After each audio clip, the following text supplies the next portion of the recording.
Welcome to part 2 of the Children's Catechumenate. I found when I did the first Children's Catechumenate webinar, there wasn't enough time to get through everything I wanted to. So this is part 2, how. Part 1 covered the theory behind it and what it means and the purpose. But now we're going to talk about some serious logistics. How do we do a Children's Catechumenate? What do we do to put it together? So to start, first of all, I want to state a couple of things. First of all, that the catechumenate is still made up of the 4 steps, and we need to keep those 4 steps. I've heard people saying, oh, we just put them in regular religious ed 1 year, and then we do something different 2nd year. That's fine, and we're going to see that, but we have to make sure that we keep the 4 stages. If we're not keeping the 4 stages, then we're not really adhering to the process. So please make sure that you have identifiable stages of pre-catechumenate, catechumenate, purification, enlightenment, and mystagogia. How you do it is going to be a different story, but at least you need to have in your mind the focus and the purpose of each stage, and that you are keeping them in those stages for the time that they need to be. Second of all, and this is going to be a little controversial, some of you are going to get mad at me, please don't call it OCIC. This is something that came up with RCIA. We started calling it RCIC, but in reality, that's not a term. And RCIA is a term for was a specific rite of the church.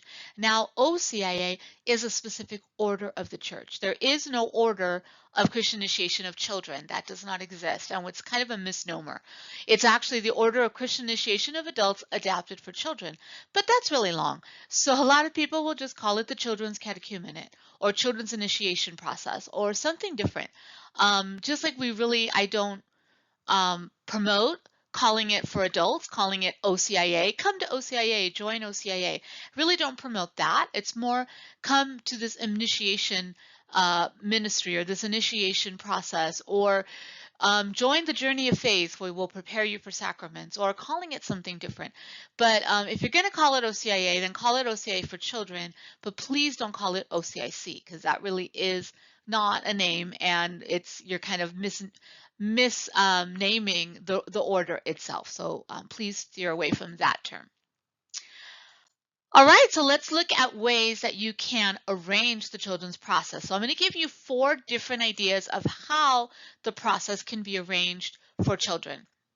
So number 1, they could be their own group. So that means they'll have sessions held at a time and place that's different from other groups, that has not connected at all. Catechists or facilitators that are prepared only for this process. They're not shared over different, but they're focused on initiation of children. Catechetical materials that are different from other children's formation. So altogether, the way that it's arranged is going to be a different day or maybe a different time, a different location. They're not going to be mixed in with other children. It can be done this way.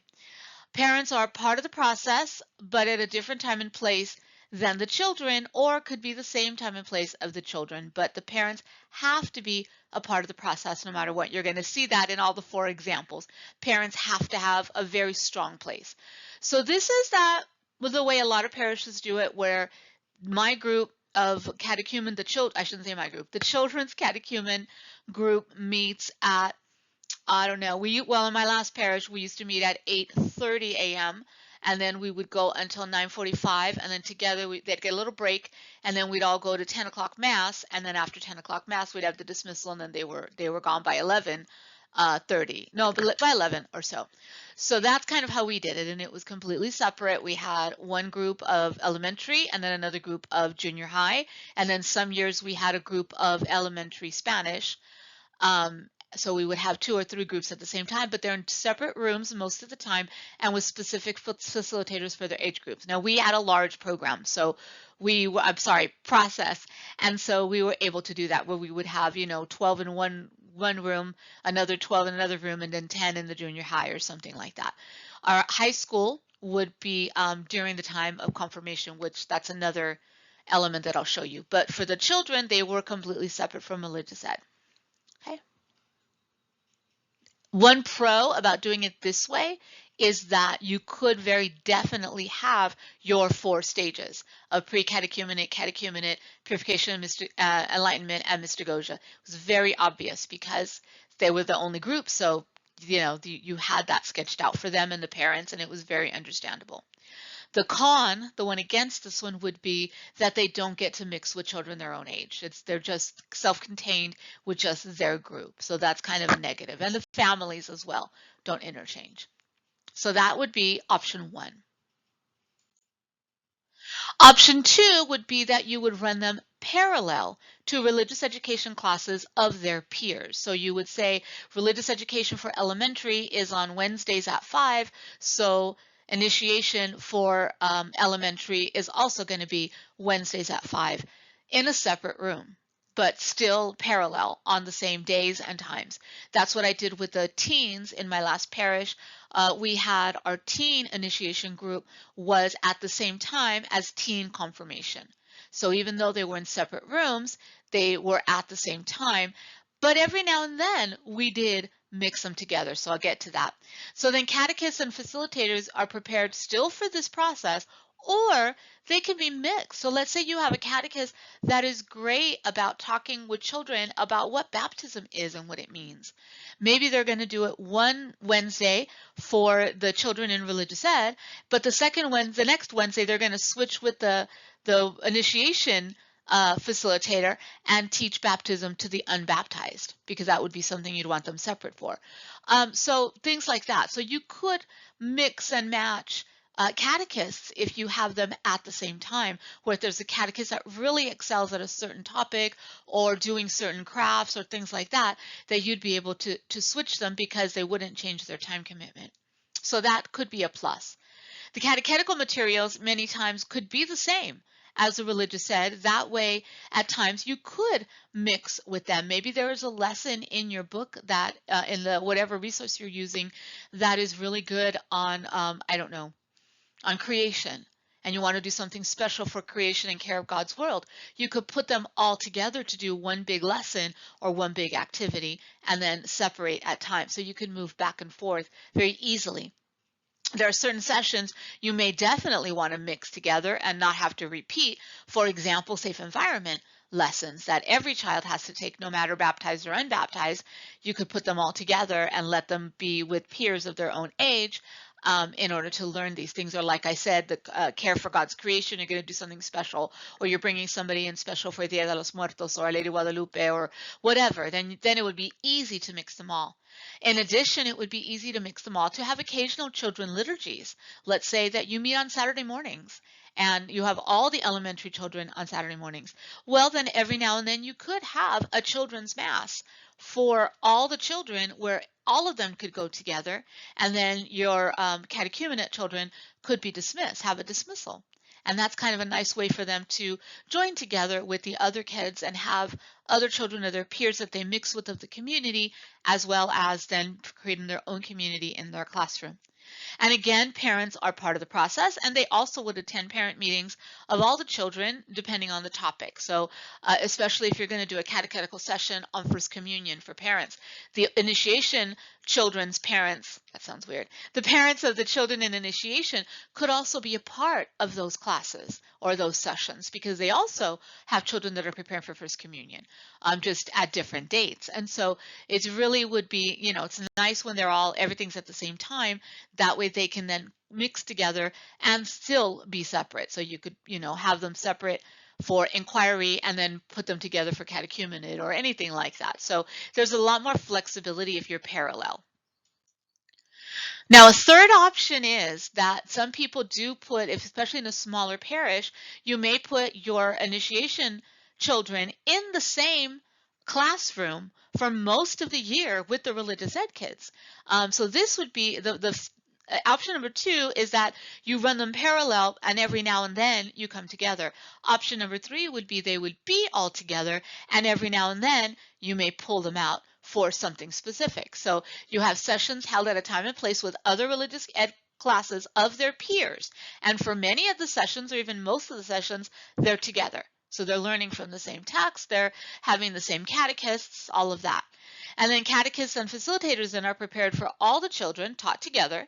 And occasionally the facilitators of the catechumenate could take the children out separately. For example, if they're going to talk about baptism, because again, you're going to talk differently about baptism to the children that are already baptized than you are to the ones that are not baptized, and a lot of them don't really know specifically what that might mean for them. Or another would be maybe toward the beginning, you want to start with them and make sure they understand the basics of the faith that maybe the other children who are baptized and catechized already know. Or there's several topics that you may want to take separately so that you can be more one-on-one with them and make sure they understand concepts. So then you could still use the same catechetical textbook materials as religious ed, and then have occasional materials for your catechumens. I know that, for example, Ligori has a children's journey of faith little kind of pamphlet that you can use that are on topics. You don't have to use those in order. In fact, I usually suggest if you want to use those, they're great. Don't use them in order. Go ahead and use them as you're needed with the topics that you're using. But that would be then extra material that you could give to your children that are unbaptized. And then again, parents are still part of the process and attend parent meetings with all the children. So you still find a way to include the parents, and then that way they also meet other parents of children of the parish, and they get to work together. And then a fourth way would be, how about a combination of all of them? You really have to focus on what fits your parish best and what's going to benefit the children and families of your parish. And so don't try to think, oh, well, Rosie said I have to choose one of these 4 specific ways. No, you need to figure out and talk with your pastor and maybe talk with your families that you've used in previous years or you've had in this process previous years and ask them, what has worked for you? What did you learn most from? Did you learn most, or do you think your child learned most being in a room with everyone else? Do you think your child prefers to be in a self-contained classroom with just the group? Also, you need to look at your numbers. If you only have 5 or 6 of a specific age group, the dynamics are very different. And for some of them, especially as you get closer, as they get older and you get closer to that I'm embarrassed by everything age that they all get at about 11, 12, 13, then maybe you want to make sure you have them mixed in with their peers so that they're not pinpointed when you're in sessions with them, because there are only 5 of them. Now, granted, when you do your dismissals, which you hopefully will do with children, when you do your dismissals, they are going to be, but that's different. That's not learning. That's more, hey, what do you think about this gospel? Let's break open this gospel. So really, you need to take some time to reflect with your team, with your pastor, and also, as I said, a good idea is to talk to the parents of your previous years that have had children come through and ask them, what would they have liked to have seen? What differences would they have liked to have seen been made or have had, going on, so that you can try to slowly implement those into your process. So it really would take some discernment for you. You really need to take a little bit of time of discernment and ask yourself, what is going to be best for your parish? So here's a sample, and this is just a sample, okay? Because some people just really need a physical way of looking at a calendar to kind of know what to do on their own, because this is very new. But please note that we need to still have adaptability within our calendar. So even if I set a calendar already, note that there may need to be changes along the way. So don't say, oh, this is it. This is what I'm going to copy. Okay, so it's just a sample. So an idea would be, now remember, we're still doing 2 years at least. Some parishes like to do 3 years for initiation. We do 2 years. And it's not like 1 year for baptism, 1 year for First Communion, 1 year for confirmation. It's not that. It's all mixed in and fully initiating them. But this is going on a 2-year model. Okay, this is just my example of a 2-year model. So let's say you start in August or September. You start with the pre-catechumenate. I would start with some special sessions to explain why they're kind of on a different track to the parents and the children, and to hear their story. That's what is required in this pre-catechumenate phase, is that we're listening to the story of the catechumens. Where are they coming from? What is their belief of God right now? Okay, and then you might, if you're mixing them in, you might let them go to the regular session for a few weeks and then come back, and let's do a couple of weeks of preparing that we're going to have this rite of entrance, and what does that mean? How are we going to do it? Maybe do some activities with them, some reflection with them, and prepare them for what the catechumenate stage is going to be like. When they are ready, notice there's no time. It doesn't say within 6 weeks or 8 weeks or whatever. When they're ready, when you feel they sufficiently understand and the parents sufficiently understand this process, then you can have the right of acceptance, the right of entrance into the catechumenate.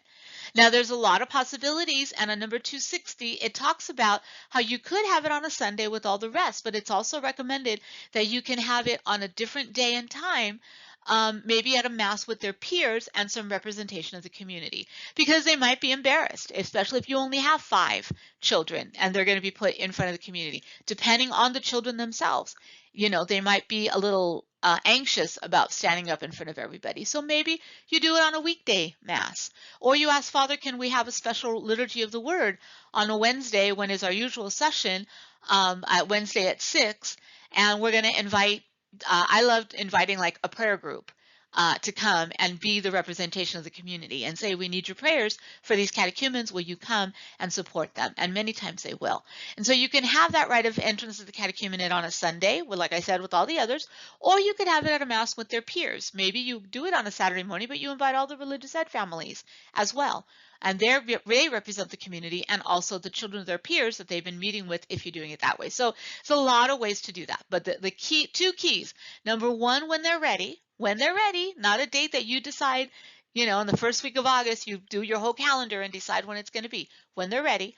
And number two, deciding their comfort level, talking with them and asking them their comfort level. Then they enter into the catechumenate, and the catechumenate should take place from the rite of entrance of the first year to the beginning of Lent of the second year. And that takes them through almost a full liturgical year. Of course, they miss out on the summer, but at least you have that time and space for the catechumenate. You're not rushing it through. So you may have it in November of first year and then February of the second year. So you'll have the right of election. So you can check your calendar on that as well, but really the ideal is that full year. And again, the catechumenate, your sessions can be combined with regular religious ed classes because they're learning all about the faith in those classes. So you can, or you can have the separate, or you can do the pull-out, where sometimes they'll be with all the kids with their peers, and other days they're going to be just as a self-contained group. The important thing at this point is to make sure that the parents understand. The parents understand the commitment that they're making for their children, that they are entering into this process of the catechumenate with their eyes to the sacraments, but beyond. And that the reason that the parents need to be involved is because they are the ones that need to continue the formation of their children lifelong. Because remember, these children are receiving all 3 initiation sacraments. They're going to be fully initiated into the church. And so their parents need to be aware the only way that this is going to work is if you're prepared to learn along with them and continue this life in the faith after you leave. I love to always give the example, and maybe some of you have already heard this example, but it's a great one to use with parents. So I use the example myself of my learning Spanish. I grew up in East LA, where mostly everything we did was bilingual. I went to the Catholic school there, Lady Guadalupe. I learned a lot of the Catholic traditions at Catholic school, and we did celebrate most of them at home. We always celebrated Our Lady Guadalupe's feast day. We always celebrated Advent, things like that. So we did have, a strong, but my parents both worked very long hours and were not connected into the church in the same way. We went to church I went to mass every Sunday, but we didn't always, my parents weren't involved like in other ministries and things. So we really didn't see that wide view of the church. But in school, in the Catholic school, we learned a lot, and we learned a lot. Like I could pray half of the Our Father and half of the Hail Mary in Spanish at a young age because all of our processions were done in Spanish, the Rosary, and so I learned a lot of that. I learned a lot of singing in Spanish. Somebody once said, "Oh, your pronunciation is pretty good that you didn't grow up with Spanish." Well, that's because I've been singing in Spanish in 2nd or 3rd grade. We learned all sorts of songs, and we learned how to pronounce things. But in reality, conversational Spanish was not part of my life. My parents did not speak Spanish at home.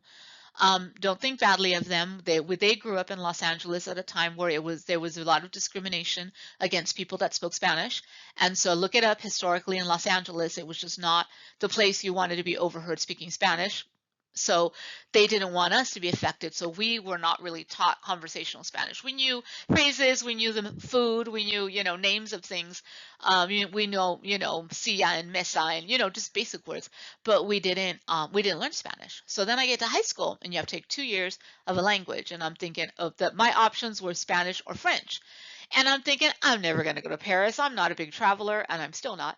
I don't have any desire to go overseas. What good is French going to do me? Spanish, I've been hearing it all my life. It'll be a piece of cake. Spanish 1 was good.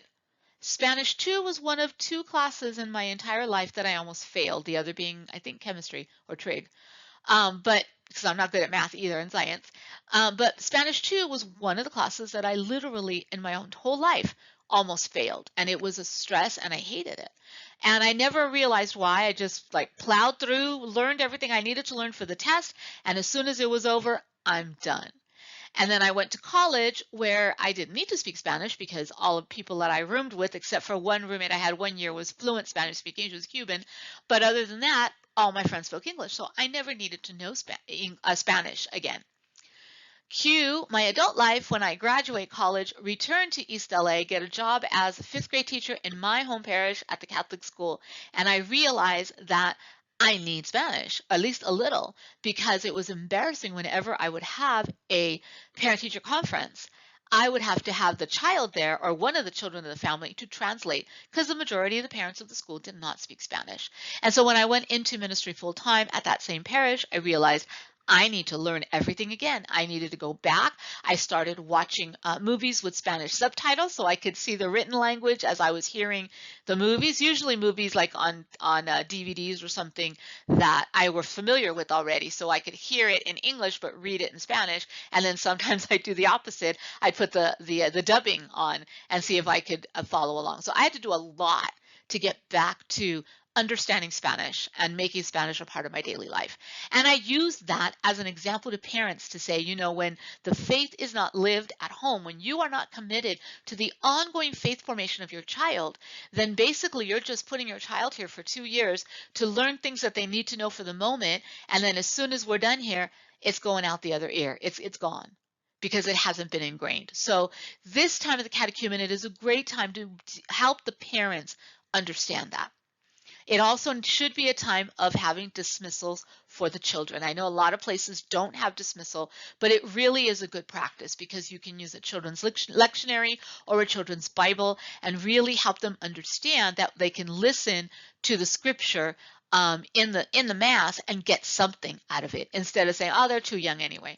So the catechumenate, if you have that full year in the catechumenate from the half of the first year to most of the second year, then that really gives you time to spend on all of this.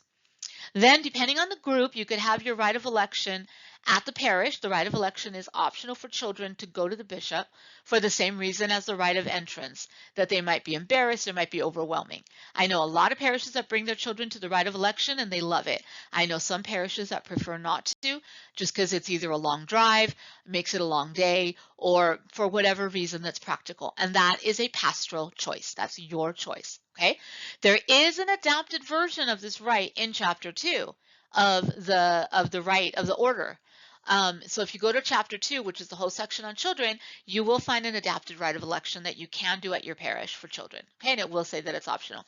But if you are sending them to the bishop for the rite of election, you should do the rite of sending as well. So finally, we get to the last stages. Purification enlightenment really should take place separately so that you can focus on them preparing for the sacraments, and then you can actually prepare them and have a scrutiny or penitential rite. And there is one in chapter 2 specifically for children. So children only need to have one. So adults have 3 scrutinies. The candidates have a penitential rite that they can have, but the children only need one, either a scrutiny or penitential rite. And again, you can find that in chapter 2. Sorry, I didn't put the numbers here, but it is in chapter 2 as well, an adapted scrutiny/penitential rite that you can use with the children. And again, you can do it with the other children. You could do it on a Sunday. You could do it with the community present at a weekday mass, whatever you like. But it's really important that you have that one session for them and help them to truly understand what it is they're preparing for. So that would be purification enlightenment. The celebration of the sacraments of initiation, and we have that in the children. So you can do it at the Easter Vigil with all the other candidates. In fact, that's beautiful. However, just be aware if you have younger ones that are like 8, 9, 10, it's going to be really easy for them, unless their parents really enforce a nap, to fall asleep because that's a long mass. So it's up to you, again, pastorally with your pastor, to decide when is the best for the children to be fully initiated. And they are to be fully initiated. You cannot say, oh, we're just going to give them First Communion and baptize them, give them First Communion, and we'll save confirmation for later. You cannot do that. Okay? You cannot.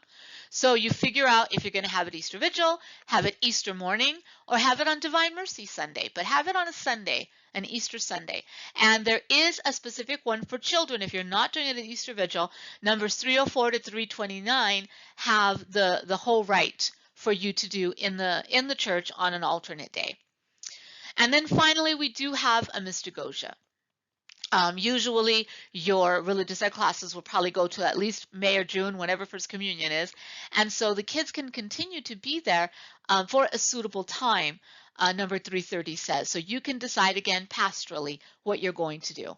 But it can also be done with other children, depending on how your system is set up with religious ed, but you can look at it. There really shouldn't be more catechesis involved, though. It really is a time for them to learn what is it like to be and to live as a Catholic, what's going to happen from this point on. So it might be better at this point as well to separate them. But again, pastoral call. And then finally, I would suggest that for Pentecost that you have some type of celebration. It could be in conjunction with all the other families of religious ed. You could have like a picnic or a potluck or something with all the families of the children that were meeting throughout the year if you had them together. You could have it with the adults if that's not possible or they've been separate. You can have just one big potluck for all the families of the adults, or do a picnic or something, but do something at Pentecost. What I used to do was I would have family days throughout the year. I had 6 family days, like one for at the beginning of the year, one at Advent, one at Epiphany, so just different times of the year. And family days would be where they could come with the children, the parents, the sponsors, the godparents, if they were local, and their other children. It was literally for the family, okay? And so this was one of the days. And what I did was we had a professional photographer who was a parishioner, and every year we would tell the parents, don't take pictures. They'll be taken and they'll be given you for free. So he would take pictures and then he'd give them to me on a CD and tell me I could burn as many copies as I want. So every family got a CD with all the pictures that they could take to Walgreens or Costco and make as many prints as they liked. And it was great because then you didn't have all these parents trying to take pictures all over the place. This was before phone videos. But at the Pentecost party, I would have a big party in the hall after the main mass that they used to go to for dismissals, and then I would have a slideshow just continuously playing of all the pictures, and the kids would get all excited. Oh, look, there I am. So think of something that would work with your schedule to have, but including the whole family, so that when you end at Pentecost, you end it with a bang, and they're happy and they're excited to come back. It's not like, oh, we got to go back to church the following Sunday. No, they're excited because they've now met new people and they're in a new place in their life. Just a few other ideas that I threw in here for the ending. So somebody asked me when I was doing some workshop or another, yeah, but how do you get the parents to agree to all this? It's a lot more and da-da-da. Well, what I did personally when I was working with children's catechumenate is I created a covenant. It wasn't a contract. It wasn't you sign it and you obey it or you get kicked out. But it was a covenant and we prayed over it. And it included their obligations first that they needed to bring. They were responsible to bring the children to all sessions because, of course, the children can't drive themselves. So they were saying, yes, I will bring my child no matter what. I will get my child here. Number 2, whatever my requirements were for the parents. Some years we did parent classes at the same time as the children every week, and I told them they had to attend at least 3 in the month, though they could skip one because they have other children and other family responsibilities. So we do that. Another year we did every other week was for the parents. So they only did um, two sessions a month plus the 5 or 6 family days. So it just depends on what's going to work for your family. You could even make it once a month. There's a parent gathering, and I call them gatherings, not classes, just because it makes it sound a little bit more inviting. But I put that on there. I put that, the commitment of mass. Sometimes they would get upset because their children were in the mass with the dismissal in English, and they wanted to go to mass in Spanish, or vice versa. And I would have to say to them, right now, just for this 2 years, can you make the sacrifice? And maybe your child's going to go to the 10 a.m. Mass in Spanish, and you're going to come pick them up at 11, give them a quick breakfast, and then maybe they are going to have to sit through 12 o'clock Mass with you. But that doesn't mean, they can miss. One year I had a lot of children that happened to. I had like 25 or 26 children. Most of them, their parents spoke Spanish. And so that year we readjusted the schedule a little bit so that they actually did their dismissal. They did their class in English, but they went to the Spanish Mass and did their dismissal during the Spanish Mass.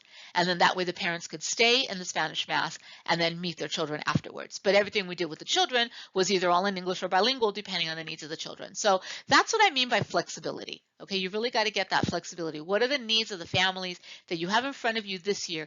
That's how you start planning, not now before they've even signed up to be a part of this. Again, I hosted family days a few times of a year, and it included the siblings and any other adults in the household. So if grandma lived with them, if their aunt lived with them, sometimes even aunt and uncle and a whole other family, they were all invited. And what I did was I told them in advance so they didn't have a parent session that day. The children would come to the session. Either the children came to the session and the parents came in the morning with them, and then we all went to Mass together. Or sometimes I did it where we had the children came in and then we had Mass in Spanish or whatever, however that fit, and then we had lunch at the end. We had a potluck. So sometimes it was a breakfast and then we do an activity. What will we do during these family days? Well, just some examples for the first session. It was more of an introducing, how do we know each other, play some games, just kind of a social so they got to know each other. Then the next one would be at Advent, where they make their own Advent wreaths as a family, and then they would take it to Mass. Father would bless it during Mass, and then they take them home. For Epiphany, we did a whole explanation of what Epiphany was of Christmas, and then we did like a little procession around the hall. The parents would bring little costumes and dress them up as 3 kings, even though we had 15 kings. But we did like a little procession singing around, maybe do similar to Posada style, stop here and do a little something and then sing and walk to the next. So we did this whole pageantry thing. For a couple of years, there was an organization that donated, because we had a lot of poor families in our parish, so they donated tons of toys. And so before they were given out to the families, or they counted them, and whatever they had left, they would bring me and say, okay, how many children do you have? 17. Okay, pick 17 toys, and then we would wrap them. And then at the Epiphany party, each child got a gift, and that was kind of nice. You could also, if you don't have that, ask parish families to donate one gift, like you do on those angel trees. Can you donate a very small, maybe religious gift? Or something of that nature, a book, a Lego set, something constructive, not a toy, but something constructive. Anyways, there's a lot of ways you could do that. Then we had, as I said, the Pentecost party. During Lent, I did a whole other thing where they had stations, like Stations of the Cross, but each one was an activity based on that station. So I brought in I made an actual crown of thorns, and I would bring that and they could touch the thorn. They would take a Q-tip and dip it in vinegar and tip it to their lip to taste what Jesus tasted when they gave him the sour wine on the sponge, different things like that. And the fun thing was that I would take the children, so we would meet at the usual time, whatever time it was, and then I would have the children, and the parents would be in another session with the parent catechist, who would start talking to them about what's happening in Lent, what the scrutinies are, Easter Vigil, start explaining all that to them. And then meanwhile, I had the children, and I took the children through all the stations, and then we sat down and watched a little cartoon. Then the parents came in, and then the children in little groups would take their parents through the stations. And that worked really well because it was nice to see the children teaching their parents, and the kids loved it. So just those kinds of creative things you can do on Family Day, just kind of add a little extra something to your process and make it not seem like it's always we have to come and sit and listen for like an hour. Try your best to move away from that.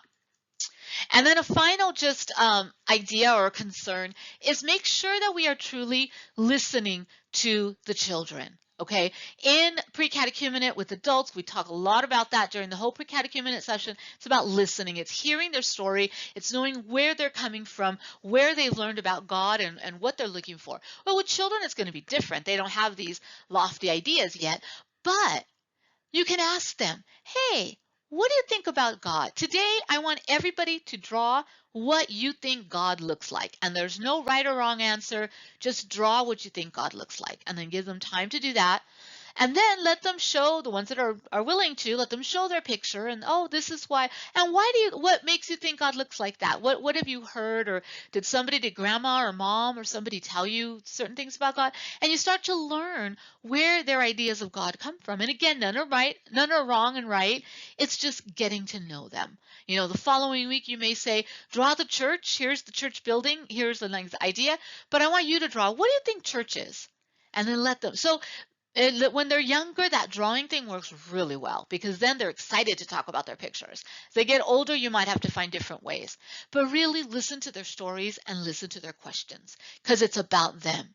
Sometimes we try to push everything on the parents, but we also have to listen to the children and make sure we're helping them along the way. So that's my ideas for the Children's Catechumenate.